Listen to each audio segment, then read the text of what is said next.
Bonjour, aujourd'hui je vais parler sur le décalage horaire entre votre pays et au Japon.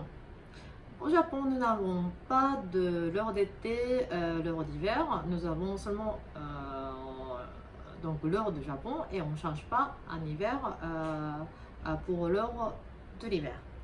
Par exemple, entre la France et le Japon, aujourd'hui on est le 23 juillet, donc on est en été, donc nous avons 7 heures de décalage horaire.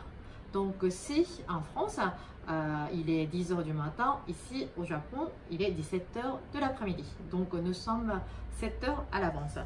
Et si vous êtes à Montréal, nous avons 13 heures de décalage horaire en ce moment. Donc, il faut faire moins 13 par rapport à l'heure japonaise. Donc, si vous êtes à Montréal, si vous voulez savoir l'heure d'été au Japon, il faut faire plus 13. Et comme je vous ai dit, nous n'avons pas l'heure d'hiver. Donc, si vous avez l'heure d'hiver, après, donc, il faut refaire le calcul avec le Japon, mais en été, entre la France, nous avons donc 7 heures de décalage horaire et entre Montréal, nous avons 13 heures de décalage horaire. Et bien sûr, le Japon, nous sommes comme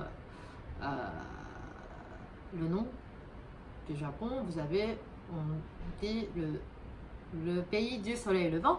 Donc, le Japon, nous sommes à l'avance par rapport à vous sur l'horaire. Et donc, si vous achetez les billets d'avion, il faut faire attention.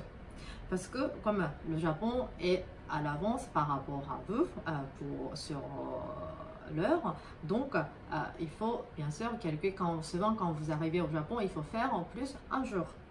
Par exemple, si vous êtes en France, quand vous voulez acheter les billets d'avion, nous avons donc les vols directs comme Air France, Japan Airlines, All Nippon Airways. Donc ce sont les trois compagnies qui ont les vols directs entre la France, entre Paris et Tokyo. Et pour Air France, ils ont aussi les vols directs entre Paris et Osaka. Autrement, Lufthansa, Swiss Air, beaucoup de vols ont aussi les vols directs entre l'Allemagne et puis, le Japon, la Suisse et le Japon. Et donc, c'est très pratique. Et si vous êtes au Canada, maintenant, Air Canada a aussi le vol direct entre Tokyo, Montréal et puis Osaka, Montréal.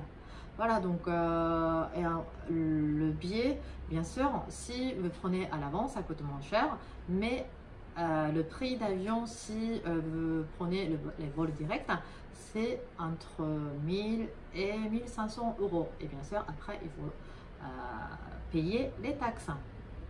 Voilà, donc c'est pour vous donner une idée sur le décalage horaire et aussi sur les vols, si vous préparez votre voyage au Japon.